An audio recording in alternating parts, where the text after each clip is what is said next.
no. Did you go look around? Yeah. Not extensively. I might do that after this. Yeah. All right. You gonna help me with this? Oh, sure. Milla's gonna help. All right.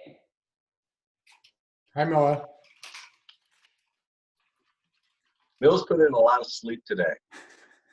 Good job, Milla. That's important, man. Yeah. I don't know, man.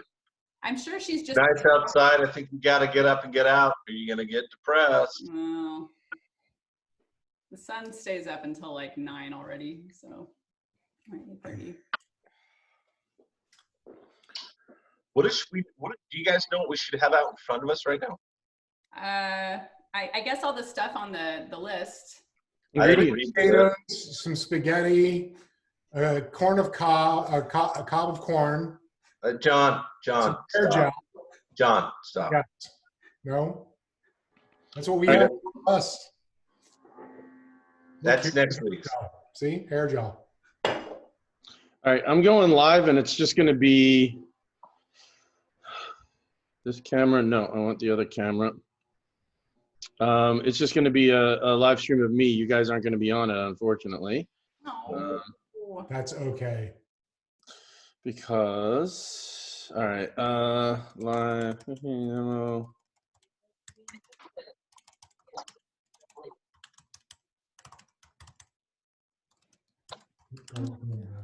that? Gotta wash my hands now. You touched my face. Oh. Are you done? No. All right, and we are live. All right. We're on Facebook now. All right, party people. So when we left off yesterday, we had finished putting all the stuff in our soup.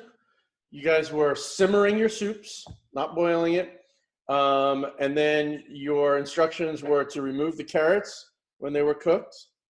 And to ultimately let it go for like 3 hours, strain out your vegetables and your chicken, pull your chicken aside in the refrigerator, chicken, carrots, soup, and then your soup should have a little fat layer on it. It may not have a lot of fat on it, and that's okay. We're just gonna use whatever's up there for a little bit of flavor in place of schmaltz, except for Amy, who was diligent in frying up her own chicken skins and making her own schmaltz. Good for you.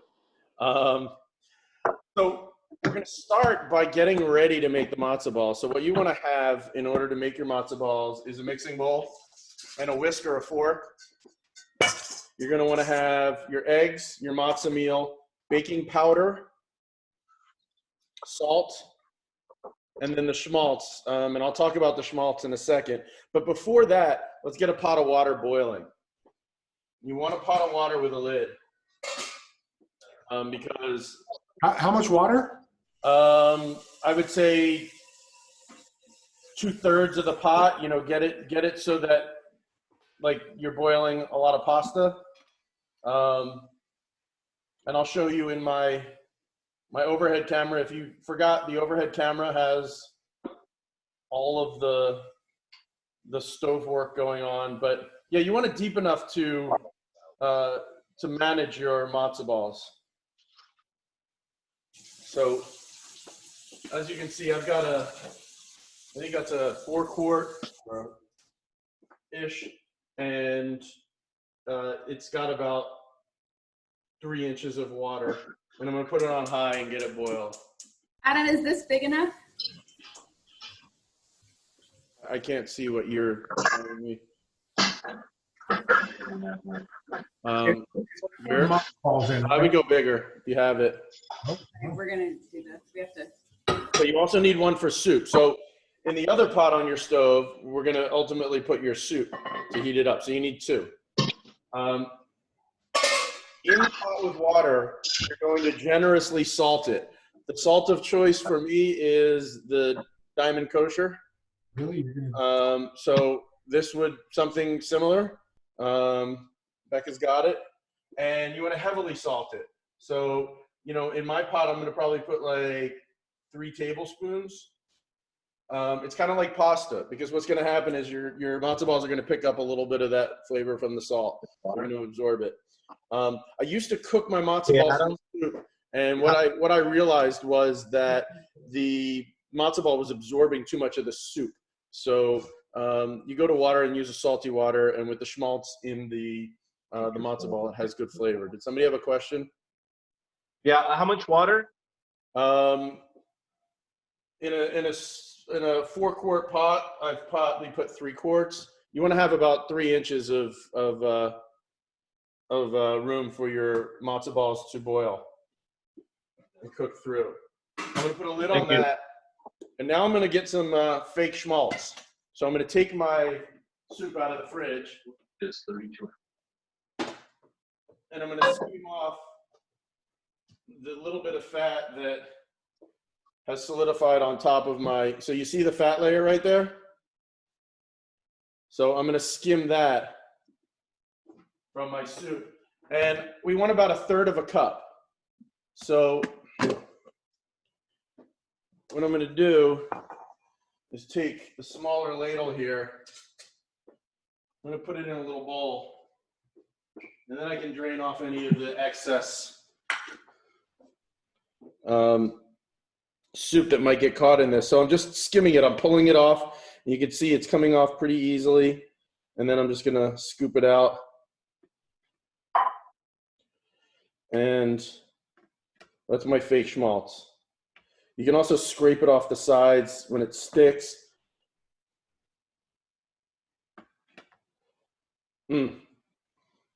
Smells like chicken. What if we don't have a 1/3 cup? Get what you can. It's not going to kill it. It's just a little extra flavor. And anything that, I would say that anything short of 1/3 cup, you might just fill in with a little soup, because that's still more flavorful than using oil or something like that. It's just one of the liquid ingredients. So do everything you can to get your 1/3. And then Amy's laughing at all of us because she's got real schmaltz. All right, so now we're going to make our matzo balls out of this. What I'm going to do is I'm going to take my soup, I'm going to pour it in the other pot and start getting it hot. You don't have to use all your soup right now. So I'm only going to heat about half of my soup in this batch.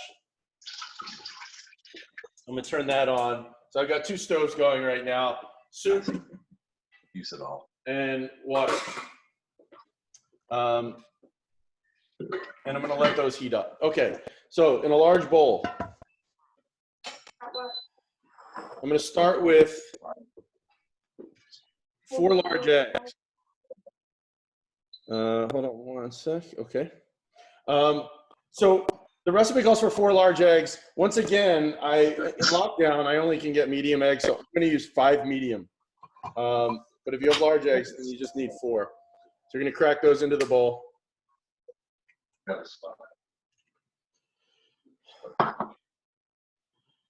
And remember the egg on egg trick for seamless cracking.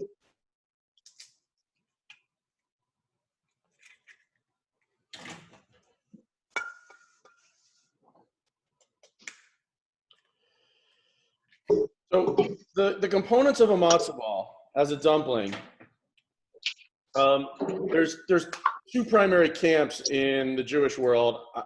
I quite honestly don't understand the sinker camp. There's the sinkers and the floaters. And the sinkers, I think, are just insane. I think that there's just something wrong with, I mean, you know, who wants to have a matzo ball that's dense but they're out there. There's a lot of them. I don't know that it's a 50-50 split, but me, I'm a floater. I like light and fluffy matzo balls.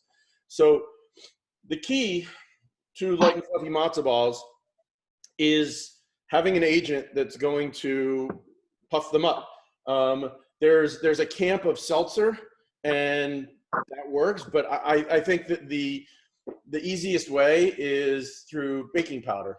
So we're going to use baking powder. So once you get your eggs cracked, the next thing is the matzo meal is 1 1/3 cups.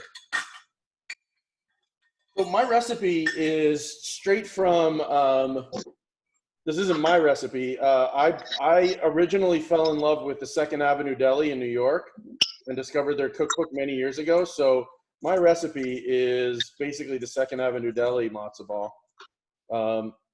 It's my preferred choice. So we're gonna do 1 1/3 cups of matzo meal. A different bowl. And then you want a tablespoon of salt. Sorry, no. You want in the matzo ball itself, the tablespoon of salt was with the water. I forgot about that, about the recipe. You want a 1/4 teaspoon of salt in the matzo ball. I usually put a little bit more though, because they make it for old Jewish people who are picky about their salt. So I would say it's more like a 1/2 teaspoon to a teaspoon of salt. It will pick up some of the salt from the water. Adam, you're just putting that all in with the eggs. You haven't. Yeah, no, we'll mix it all up together. And then your 1/3 cup of schmaltz. I'll measure it out, but I'm pretty confident that I got right on it. Look at that. So your 1/3 cup of schmaltz. And then the baking powder is 1 tablespoon. So that's your final. What I'm going to do is I'm going to mix it up first a little bit before I put the baking powder in, so that the baking powder gets more evenly distributed. So I'm just going to give it a quick mix, rough, and then add my baking powder. And I just said a tablespoon. Tablespoon's quite a bit. So that is the factor for these becoming light and fluffy. And then we're going to get this all mixed in really well. And it should have, a fairly thick batter going on here. You can see what I've got. You said a tablespoon, correct? Yeah, a tablespoon of baking powder. Now, here's a variation. Some people enjoy putting pepper in it. You could put white pepper, black pepper. I don't. And sometimes, if I'm feeling like it, I might put dill or parsley actually in the matzo ball. I think today I'm gonna do without any add-ons. But I'm gonna clean off my whisk here. And then what I'm gonna do is cover these and put them aside. So we need the matzo balls to hydrate. Powder, right? Sorry. What's that, John? You've already added the baking powder? Yes. Okay. So Can you show us your so this is it's a fairly thick batter, and it's going to get a little thicker as it hydrates. So I'm going to cover it and put it in the fridge for look, you can do it for at least a half an hour, sometimes overnight. My mother used to do it overnight, and she would make banging matzo balls. That was her thing, was getting them good and incorporated and hydrated. And I guess the baking powder would activate. Though I don't know if she used baking powder in her recipe. Mom, if you're there, comment. Okay, so I'm going to put this in the fridge. And ultimately, when we make them, we're going to use a little baller. You can use a spoon. So let's get back to the soup once you guys have your batter done. Who's still working on their batter? I see Catherine is mixing. We are. You guys are mixing. So I'll give you all a second.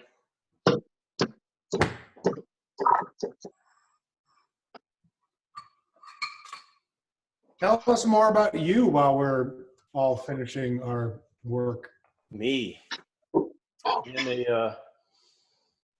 am a journeyman of the technology and culinary world. Currently unemployed as a result of the coronavirus and the wine industry. The last project I was working on was a platform for wine country recommendations, experiences and such, sort of like what we were doing over at Ness, but for wine. Ness was a restaurant recommendation platform. And that was, I think, before its time. Catherine was one of my colleagues over there. We had a great product, but I think it was just, it was a little before its time, and they wanted to be an app to battle Yelp, and that was a big mountain to climb. Anyway, we decided that we were going to build something similar in the wine recommendation space. And right now, I would say that the wine industry is struggling and going to be struggling for the upcoming season, for tourism at least, and direct-to-consumer sales. I'm sure they're selling wine. In fact, I've heard that alcohol sales have been going up over this. And if Sarah's any indication, then clearly. All right, so let's get on to our vegetables here. So, the hope is that this video series will turn into my opportunity to become the next Anthony Bourdain, because that's my dream job. So if anybody's watching from, TV land. You're much cuter. Thank you. But I'm equally as sour. All right, so we're gonna prep our vegetables and our chicken. Now, one thing that I forgot to tell you guys, and I'm sorry, I thought about this last night, and I did it, and so I've got probably a step on most of you, is I pulled the chicken off the bone while it was warm. It makes it so much easier to do. You just slide the bones right out. And if you didn't do that, then you're gonna have a little, what's that? You bastard. Yeah, I know, such a dick. So anyway, your chicken, if it is not off the bone, you're gonna wrestle it off the bone. And then what I like for my chicken is to be in some fairly irregular, naturally pulled pieces. So I would say that, for me, like, these are perfect little pieces to drop in soup. I like a rustic look. I think that, if you have uniform cuts, it just feels like you're in a cafeteria. So take the time. We did this with the croutons, with the Caesar salad too. A little rough pull here and there. It doesn't mean that you don't have good knife skills. It means that you have a good aesthetic for the finished product. So here we are pulling our chicken. If you're pulling it off the bone, then just do your best to separate it. And don't forget on the wings, that little gelatinous globule that sits at the top of the wing. You definitely don't want crunchy bits and gelatinous pieces in your broth. And then there could be also, like here, I still have a couple pieces of little skin things that I will be pulling off. But we're gonna pick over our chicken. And then when it comes to the carrots, I like an angular cut. I'm not a big fan of, again, the sort of cafeteria-esque little disc or round or dice.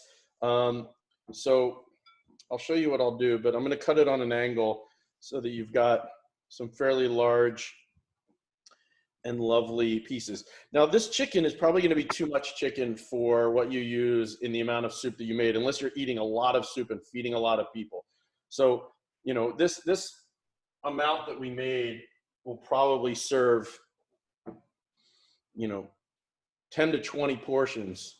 The amount of matzo balls we're making is fewer. So I often will make chicken salad. My mother always used to make chicken salad out of the extra chicken. It's a good use for it. I challenge you all to come up with a great recipe, but, you know, using some of the dill, a little bit of mayonnaise, a little sour cream, a little citrus or vinegar in your chicken salad. Lovely. So we're going to check on our water and make sure that it's not boiling over here. It is. Okay, so the water's ready. I'm going to turn that down. And then the soup. Now, here's the thing. You can boil the soup now. You don't have to be afraid of boiling the soup now because the bones and the veggies are no longer in it. So get it as hot as you want it. And because the chicken is cold, we're not going to heat up the chicken when we assemble our final product. You want your soup pretty hot because it's going to temper the chicken. So, and the carrots. Unless, you know, you're wanting the whole thing piping hot, like when my son has a flu or something and I'm feeding him soup, I will heat up the whole thing so that he gets a steaming hot through and through bowl. This is the Jewish penicillin we're making here, and the stuff does have some pretty amazing healing qualities. Are you discarding the skin, Adam? Yeah, at this point it's been rendered down. I've tried to re-render any leftover skin and make schmaltz out of it, but at this point it's past its life. I've also tried to make stock out of the bones. You can do it. It would be sort of a light stock because you've already zapped a lot of the flavor out of it. So, you know, if you're the type that likes to reuse things, which I was really impressed that Nika last night sent me a message and said that they had eaten the rudabega and the parsnip for dinner. That's impressive. Way to repurpose, Lorber. Yay, Nika. Okay. Sorry, my hands are like filled with grease. It was delicious. What did you do with it? I just ate it with like a sprinkle of salt. I mean, it had wonderful flavor. Oh, cool. That's like my grandmother. So my bubby, she used to take all the leftovers and just gnaw them down to the bone. Like this chicken that we're picking over, what I've thrown away would be an entire meal for her. My grandmother could find a meal out of all of the scraps. I think that comes out of the diaspora Jews. Is the word diasporic? I don't know. Chat's definitely not Jewish, and that's exactly what he does. Well, he's Thai, so they're all about using everything. Okay, here's my bowl of chicken that has been picked over and is ready for soup. And my carrots. So as I said, I like to do an angle. So here's the approximate size of the pieces that I like in my soup. Everybody do what you like, but you know, I like these little angle guys. Adam? I cut them on the axis, and it gives me a nice little textural and visual contrast to. Yes, somebody call my name. Yeah. Am I using the cooked carrots or new carrots? Cooked carrots. Cooked carrots, okay. Yeah, those were done just for this. These carrots died for your soup. And also, when I'm doing these, I rotate the carrot so that it's not every cut is not the same.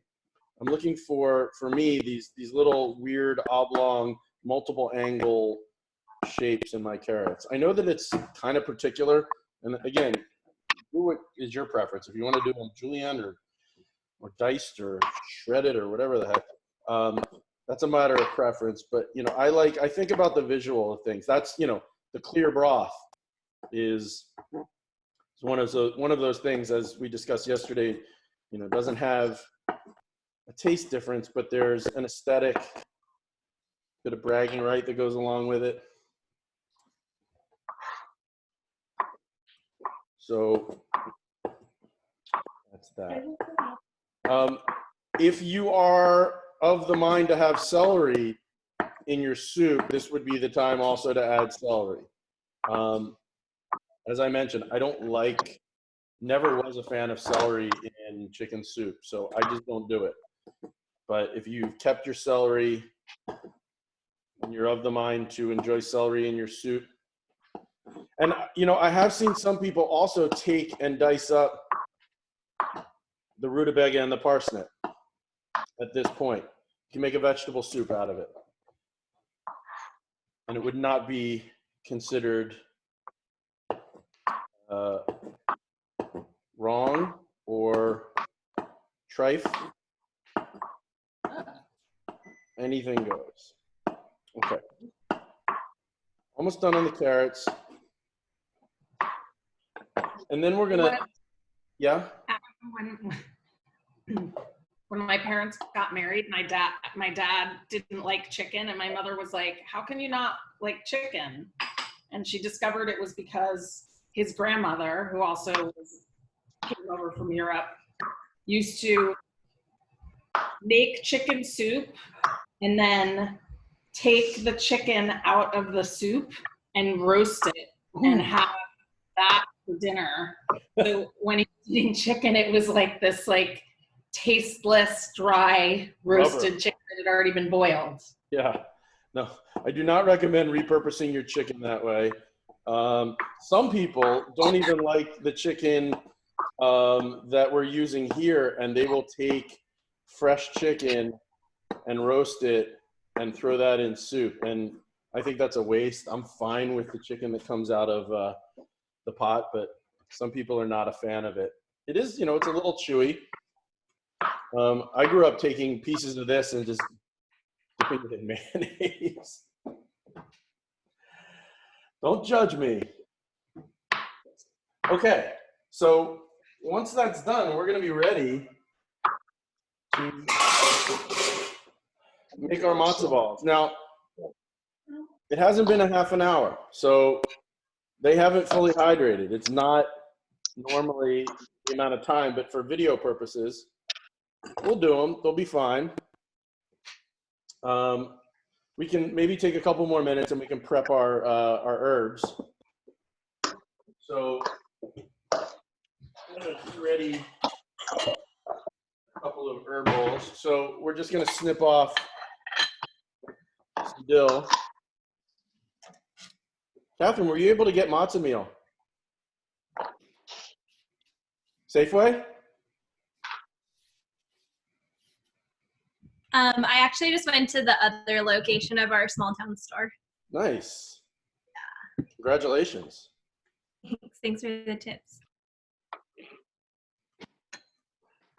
It made me look, so Catherine messaged me and had said that her store was sold out of matzo meal and posed the question, could she use like La Panzanella crackers, which was a great question.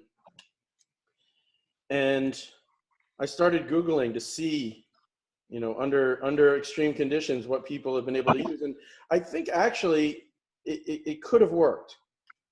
I think that in a pinch, it wouldn't have been the same thing, but that's probably as close as you can get. You can also make your own matzah. I've seen a lot of recipes online lately, especially because people are baking at home. I don't know if you knew there's a pandemic going on right now. You do, Nika? Or you have a question? Yeah. Why are you using a scissor?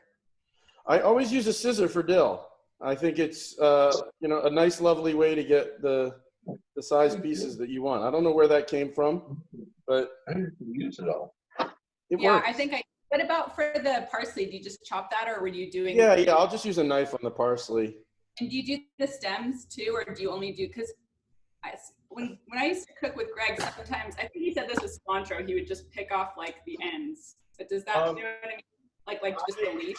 I do not like having the stems on, oh, the camera is gonna get, I don't like having the stems on the parsley, so I will remove the stems. And we're Okay. just looking for, leaves that we're gonna float in the soup. So you wanna pick over your parsley. It's, it's also just as easy on dill as to just tear it. Dill tears just as easy as the scissors, if that's your preference. Or if you have a big bunch of dill, you can take a knife and you can kind of do like this and just slide it off the stems. And that works pretty well too. And do a rough. Hey, Adam, Yes. did I misread something? I thought we were using an onion somewhere in this. We used onions, but not today. We used onions yesterday. Raw. Yeah. Oh. No onions today. Onions out. Yeah, the onions are gone. They have made their way to the compost. Did we lose somebody? I just heard a disappearance. Take a look and see. What's that? Becca. There's Becca. No, she's right there. What's that? No, I think for some reason I thought we lost somebody, but.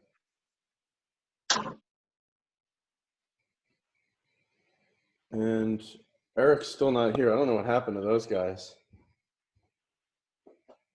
I'm with you, and so appreciative that you're doing this, Adam. It's amazing. Of course. It's so great to see you too.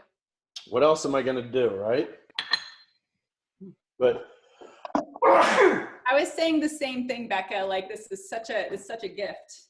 Such a gift. it's a gift. It's a gift for me to be able to share any knowledge that I've amassed around any sort of food with people who love to cook. I've never heard your food family stories. I love hearing about. I didn't know you grew up with restaurant. Who had the restaurants? You said yesterday. My grandfather and my grandmother and my great aunts and uncles and my mom and my dad and my aunt and uncle out in Colorado. Everybody's been in the business one way or another. We all grew up in it. I was first.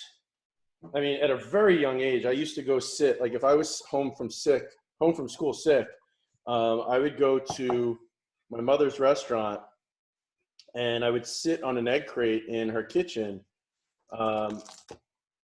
while I was sick because I couldn't stay home alone, and she was in the kitchen working in the restaurant. She owned her restaurants, but she also cooked, and she was. What kind of restaurant? Like all these different types? East Coast coffee shop places. So if you know what an East Coast coffee shop is, it's like a diner. So it was breakfast and lunch. She would be in there at, she'd leave the house at like 5 o'clock, 5:30 in the morning and be there at 6, prepping and serving hundreds of breakfasts. She was usually the only cook behind the line. She was a beast. And then she would turn it around and prep for hundreds of covers at lunch. And you're basically like pancakes and French toast and egg specials, which is the same kind of restaurants my grandparents had too.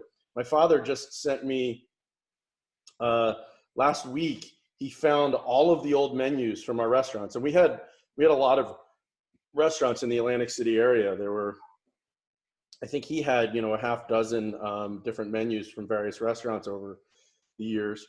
I thought you said New Jersey. I'm sorry. Atlantic City. Atlantic City is New Jersey. I'm sorry. I just don't know the East Coast. Yeah.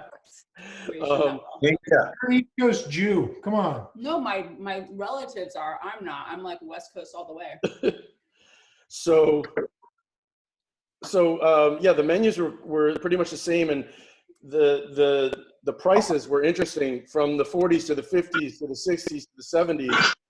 You could track the cup of coffee price from 5 cents up to 50 cents over that period, which was pretty interesting. So anyway, I used to go and I started working in my mom's restaurants when I was probably about 9 or 10 is when I first started getting behind the line and, helping her out. I would take cash up at the front. My Aunt Esther used to run the cash register, and she would let me step in there. And then, when I was probably 12 or 13, I was working there pretty regularly, bussing tables or taking cash, or I never really waitered because that was, she had her girls that were the waitresses. But that's how I started. And then I had friends who had a restaurant. When I got into my teens, I went to work with them. My neighbors, actually, and they were my Italian neighbors. Loved them, lived in their house as much as possible because they had all the good food. And Carmen's restaurant up in Ventnor was my first out of the family job. Okay, so let's do matzo balls. Thanks for sharing. Oh, of course. Pull our matzo balls from the fridge. Like I said, they could stand to rest for a little while longer, but we'll live. And what you're going to do is you're going to want to have a wet hand to be your hand to roll them. You want to get your water not up to a rolling boil, but a hard simmer.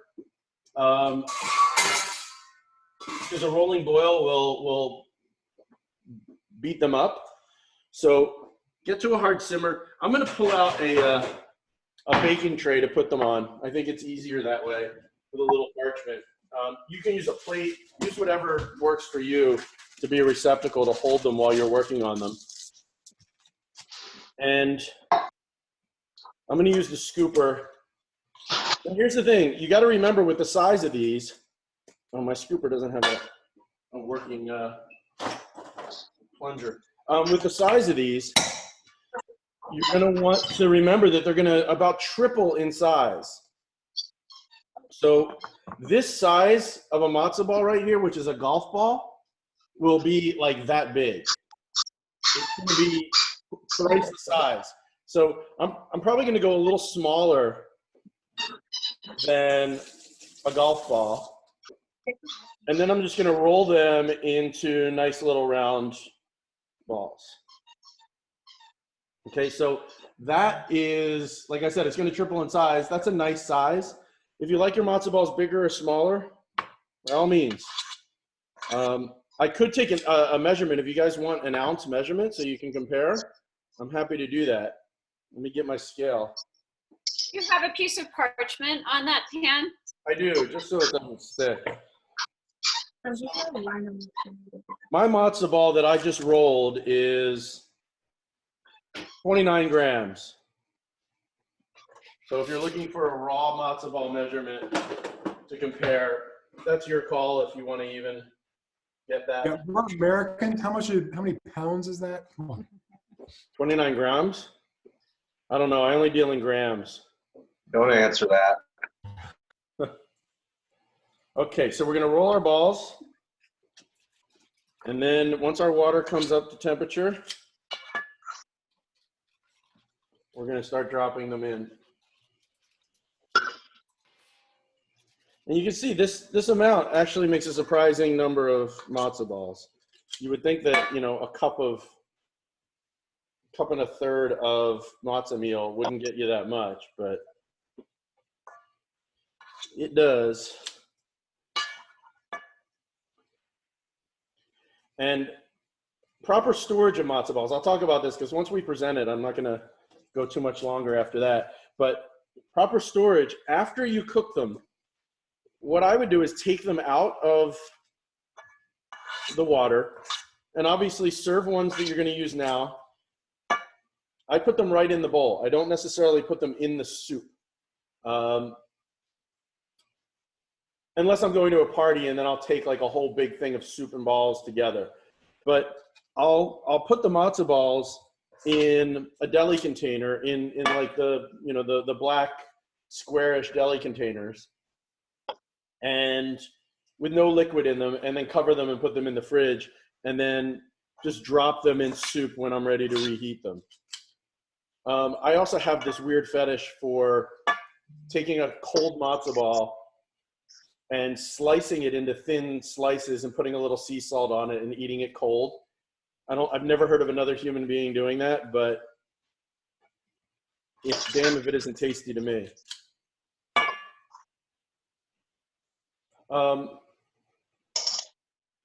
Amy, are you rolling and we just can't see your lower? Stealthy. Rolling. I'm also, Adam, my Seder is tomorrow night, so I'm gonna, kind of keep so I should cook my matzo balls and then store them separately from my soup. Yes. That's what I would do. I know what was the one that went off before is this. My phone got too hot.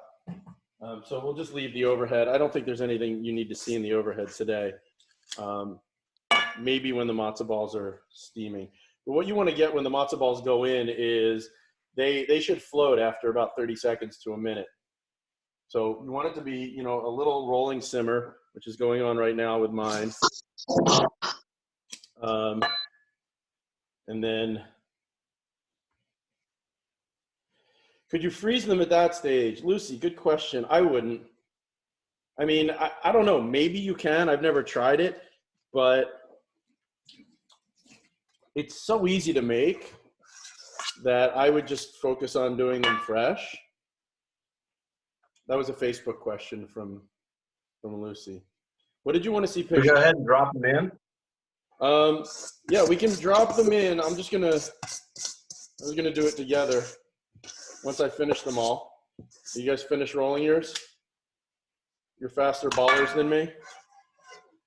So I got 3, 6, 9, 12. I got 14 matzo balls out of mine. How many did you guys get? 12. What's that? I made 16, bro. Nice. You did little ones. I'm usually gonna have 24. 21. Oh, But I think it's because mine looked really, really wet because I did 5 eggs and I added a little bit more matzo meal. Okay. So I have 9. good night. Yeah, so I'm sure mine are too big, and it's sticking so bad to my hands. You need, Yeah, you gotta wet your you need hands. a bowl of water, Becca. You have to have a bowl of water in your like a sushi chef. Oh, Yeah, you gotta keep wetting your hands. I'm hearing that Here we Becca go. has big balls. And Becca, those matzo balls are going to be the size of your head. okay, so I gotta break them up. I'm just All right, so I'm kidding. dropping mine in the water. I'm probably gonna do half of them in this first batch. So I'll do 7, and then they should float pretty quickly.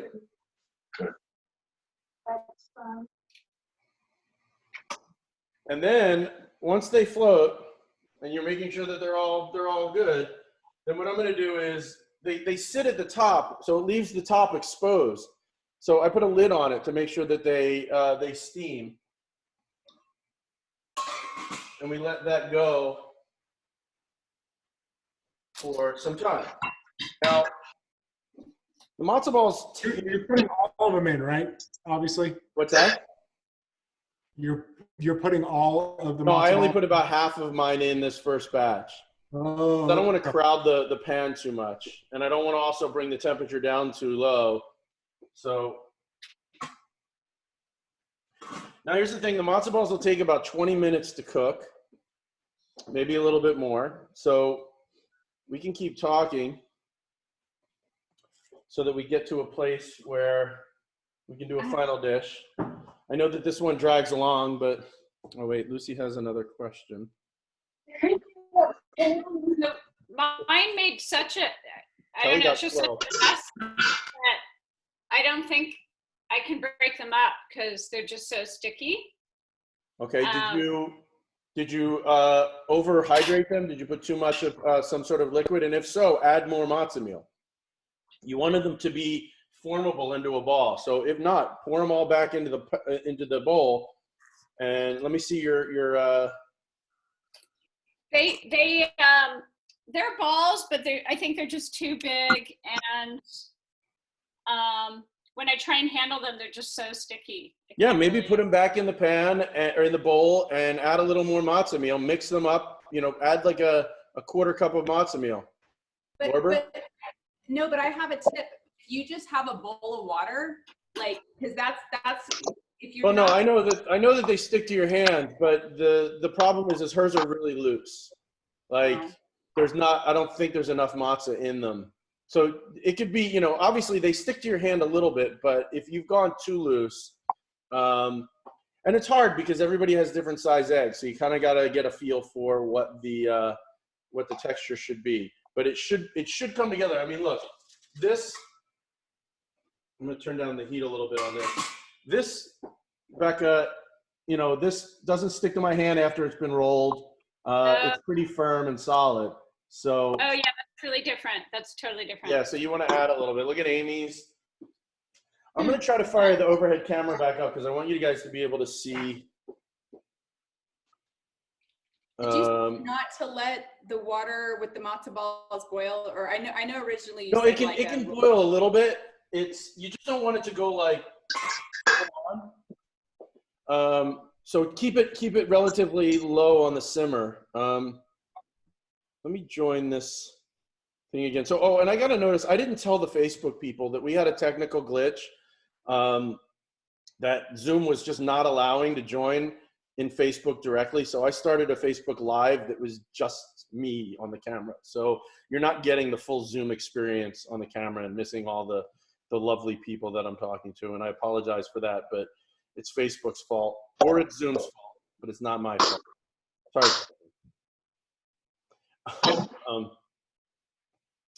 So yeah, let me go back on so that I can show. So I have a question, Adam. Yes, please. In your family, other than Passover or when someone was sick, did you guys ever eat matzo ball soup? Because All the time. You did? Yeah, all the time. I mean, I love matzo ball soup so much that. So your mom would make it? Yeah, but we had it fairly often around the house. We also have matzo ball. You guys, you know what we can do while we're waiting for the matzo balls to cook? I can teach everybody how to make matzo ball really fast. All right, watch. So here's my matzo balls. You guys see them on the camera? No. They're starting to puff up nicely. It's got a little boil going on there, but yours should look like that. I'm going to flip them over. I'll take a picture of these and post it on Facebook too. Do that really quick so those guys can see. I'm trying to take care of you, my Facebook people. I really am. Here are the matzo balls boiling. Okay, let's go to Facebook and post it in the live. Technology. Shit's for real.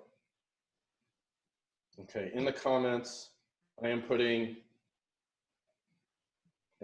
come on, they don't allow me to put a photo in the comments here. Oh, here we go. No. I don't see a way that I can post a photo in the comments. You're kidding me. Share? No. Write a post. Nope. I don't see how to do it. I'll do it later. Okay, so my matzo balls are going. They look good. I'm going to flip them. That was the thing. I'm going to give them a little turn. And this is where you get the designation, floaters versus sinkers. They float here. A good job. All right, so matzo ball. For those of us who want to do some quick matzo ball while these are cooking, because they do take 20 some odd minutes to cook all the way through. Let me get my zoom back on here. Okay. And all right, I'll just leave that for now. I'm gonna get matzo. Let me get my matzo. Need that.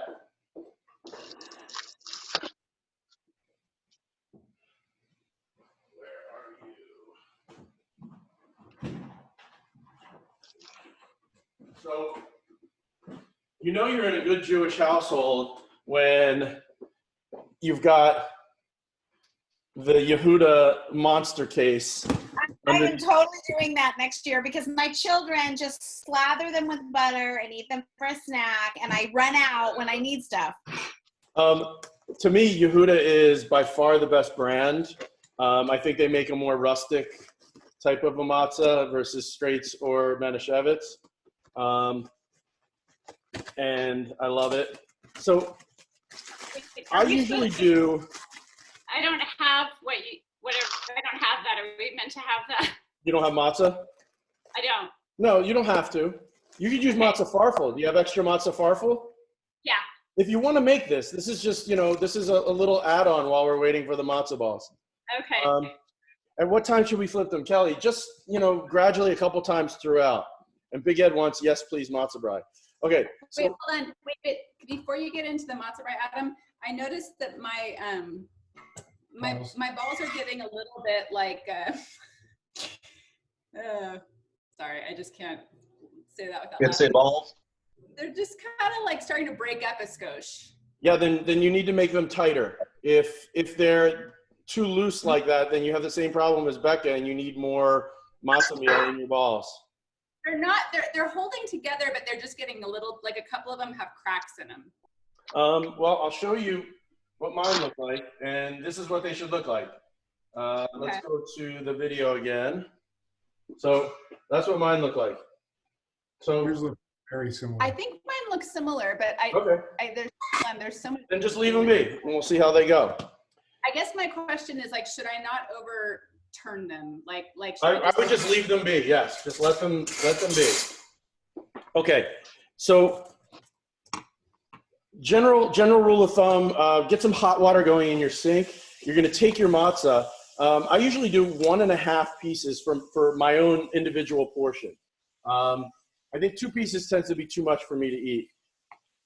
And I take them and I break them into fairly largish pieces, that size or that size. But you can do, if Becca were doing it with matzo farfel, you can break it into any size you want. And again, this is another thing where there's contention. There's the sweet and savory camp, okay? I like savory matzo brie. I always ate savory matzo brie. I never was into the sweet. If you like the sweet, it's more like a French toast, and you put a little vanilla in it, a little cinnamon, you put jelly and syrup. You go to the Holtz's. Adam Holtz was Adam number 2. He was a year younger than me, and his mother would make the sweet stuff. And it was strange and foreign to me, powdered sugar and syrup and all this. I do a savory, which is just matzah and eggs, salt and pepper. So what we're going to do is you take the matzah in a strainer like this, okay? You break it up into the pieces, and then you take as hot a water as you can get from the sink, and you run the matzah right through the strainer on the sink, and you soak it until it's soft. So I can just leave it here for a minute with the water running on it. Just don't let it touch anything. Then I'm going to get a bowl.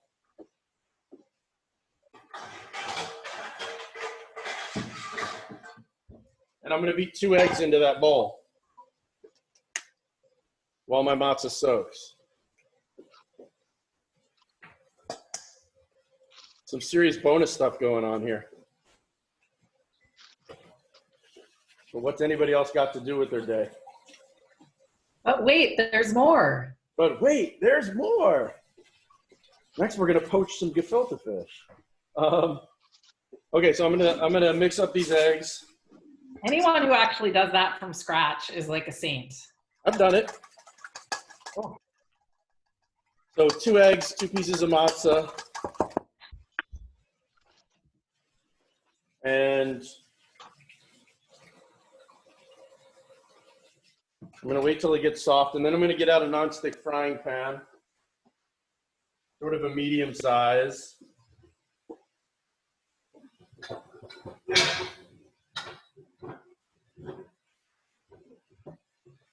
Let's see, I can use this one.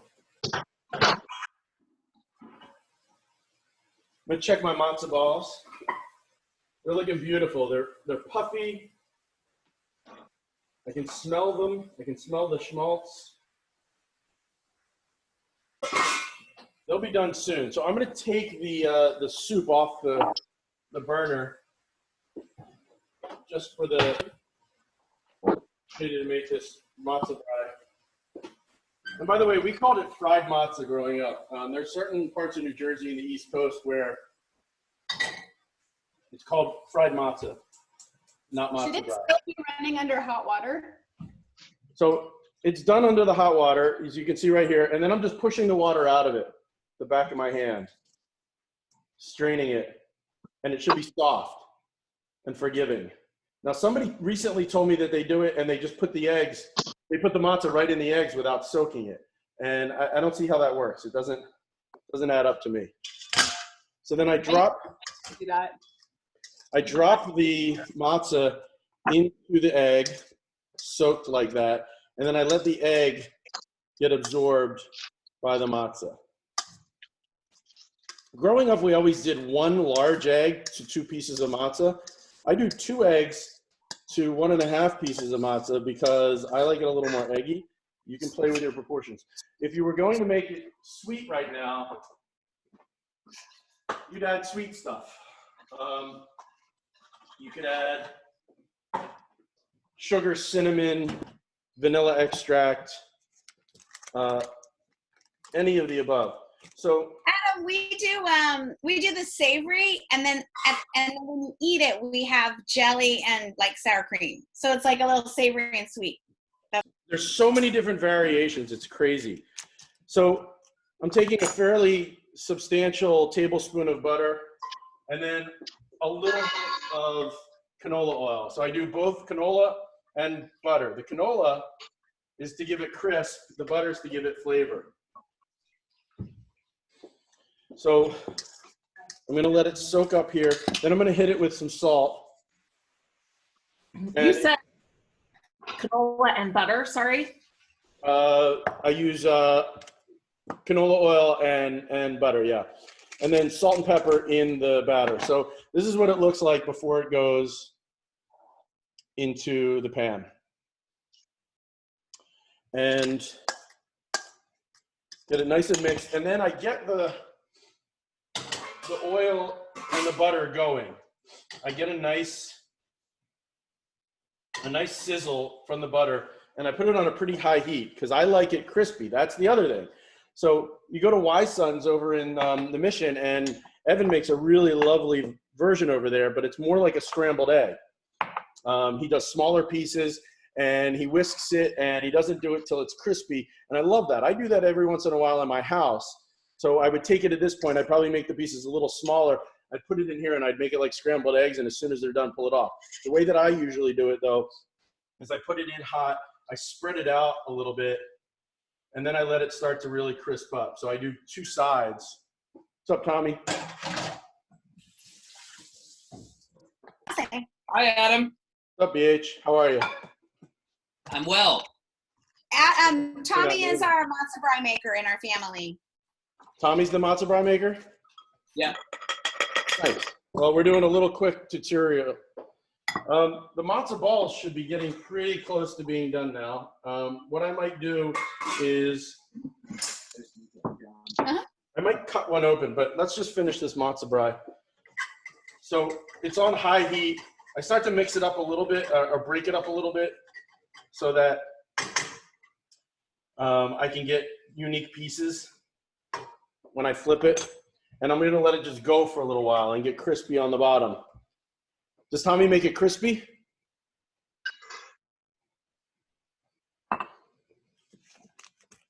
Adam, so you said turn the matzo balls after 10 minutes, is that right? No, just, I didn't say time, just do it, you know, occasionally. Just give them a little flip occasionally.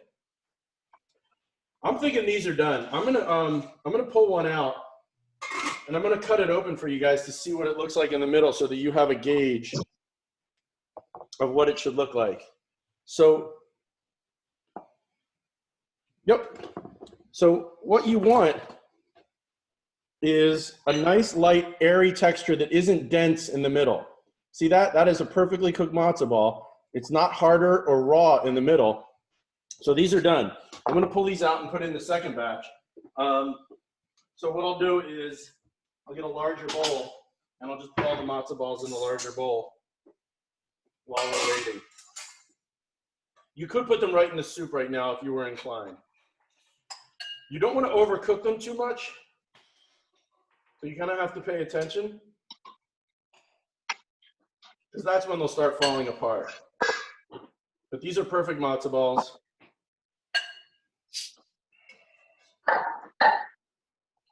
Light, airy, delicious. Okay, and now I'm gonna put the second batch in.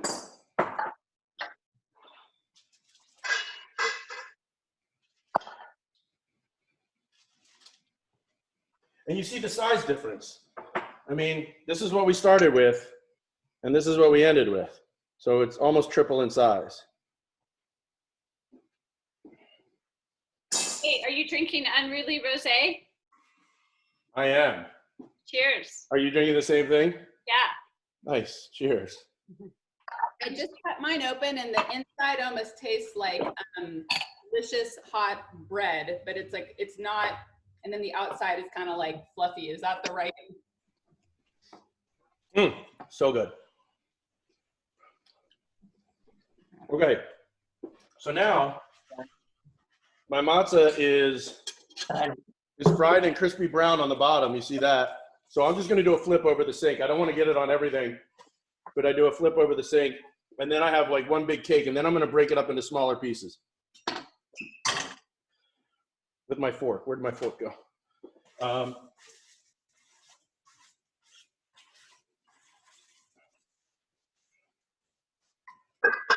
And then it gets both sides nice and crispy.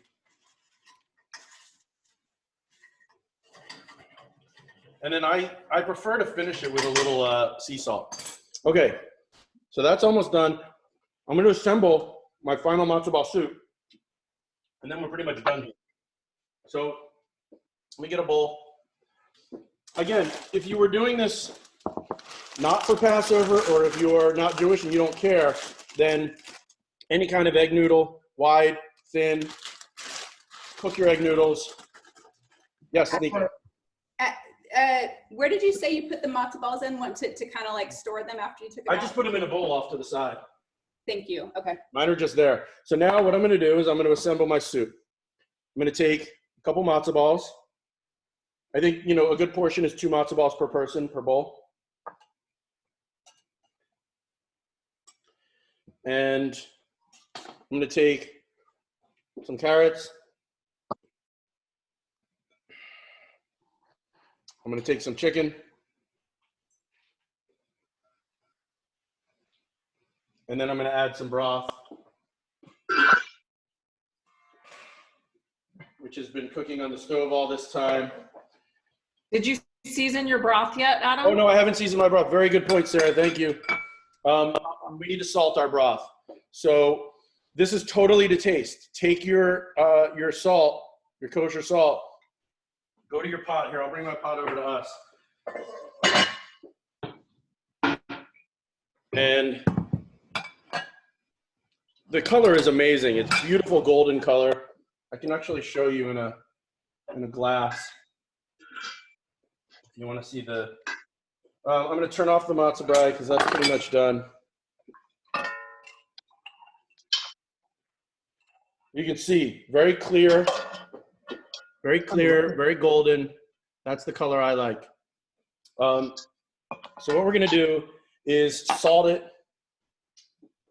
Of course, Sarah, you remember the salt. Sarah loves her salt. So it takes quite a bit of salt. So what you're going to do is put in a few teaspoons, mix it up, get a spoon, and taste it. Everybody has a different preference on this. I go a little bit on the saltier side. Still needs more. It changes the dynamic of soup. He doesn't use celery. To be properly salted. But the flavor is banging. Here, let that absorb while I plate the matzo ball. So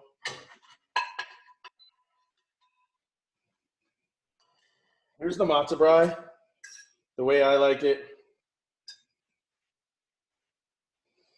with a little sea salt on top. Banging. I eat this even when it's not Passover. I eat that once a week. Okay, back to the soup.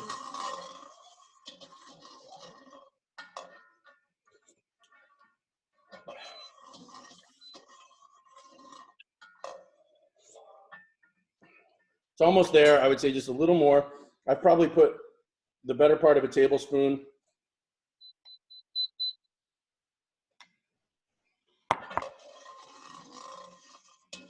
And then we're going to ladle the soup over our ingredients. I don't overwhelm it. And then I'm going to hit it with a little bit of parsley and a little bit of dill. And that, my friends, is how we do Matzo Ball soup. This is what you get for the finished product. I don't know if you can see it. Bravo. Woo! Bravo. I will take pictures of this and put it on. Sarah texted me, don't forget to tell people to season the soup. I love you, Sarah Glicken. That's it. That's matzo ball soup. Does everybody's matzo balls come out? Lorber, did yours come out okay? Yeah, they came out fine. But I had a question about my broth. I feel like my broth is like really Rich. almost like it cooked down a little, so it's kind of strong. It's fine if I want to add a little water, right? Yeah, I mean, I would have added it yesterday, a little more water, or stock, like some very light stock, so that you're still in the chicken flavor realm, because I don't think you want to water it. And I don't know, I like a flavorful broth. So see how it tastes with your soup. Okay. Maybe I'll wait. Everybody's matzo balls turn out okay? Mine are delicious. I cut into one and then had everyone sample it. But the inside is a little Dense? dry, Needs dense. to cook yes. longer. Oh, cook longer. Okay. That's the classic sign of an underdone matzo ball. What happens is they start cooking from the outside, they work their way in. So if you do not have it, when you cut it open, if it's not light and airy on the inside, and if it's dry and dense, it hasn't finished cooking all the way through. Perfect. Thank you. So This matzo bread is great. the what? Try. The matzo bread, you made it? Fried is really good. Nice. All right, guys, I'm gonna Hey, hop off. Adam, I have a question about your matzo bride. Is it more matzo? Does it tend to be more matzo than eggy? And what? Is the ratio of matzo to egg like? I grew up, it was always 2 pieces of matzah to 1 egg. That's what my grandfather used to do. I've taken it to 2 smaller eggs to 2 pieces, or I backed it down to 1.5. But, you know, it makes a nice, substantial, crispy matzo brie. I'll take pictures and I'll post both the matzo brie and the soup online. As always, guys, love you. Thank you to the Facebook people for watching. Monday, we're doing spaghetti. Thank you. Spaghetti Thank you, Adam. aglio, which is the most simple Italian pasta ever, but there's certain little complexities. We'll get Zolified on it, and we'll go deep into how to make the most classic simple Italian pasta. So, you guys on Monday. Excited. Have a great weekend. Be well. Be safe. Be healthy. Adam, one thing. How long do you think it'll be on Monday? An hour. Okay. I All right, teach guys. on Monday. Ciao. Thank you. Mwah. Mwah. Mwah, mwah, mwah, mwah. Thank you. Bye.